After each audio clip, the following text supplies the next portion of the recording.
Saya angkat tangan ni, saya lawan Anwar Ibrahim. Pada tahun 2022, 13 November, hebat sangat serang Perdana Menteri. Perdana Menteri tidak bermoral.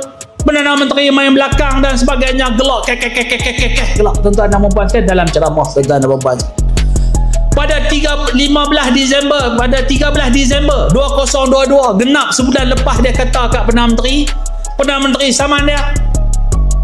Dan tuan-tuan dan puan-puan sekalian, pada 23 Oktober 2025, dia tarik balik kata-kata yang dia kata kat Perdana Menteri sebelum ni. Tuan-tuan dan puan-puan sekalian, awak tak terus, awak tak pertahan.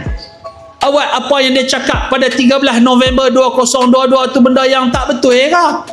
Jadi tuan-tuan dan puan-puan sekalian, kita boleh buat kesimpulan, dia ni kaki pembohong, kaki fitnah. Kalau berani, pertahankan apa yang dia cakap tu, tuan-tuan dan puan-puan sekalian. Dia kata apa? Saya angkat tangan ni bukan saya lawan siapa-siapa.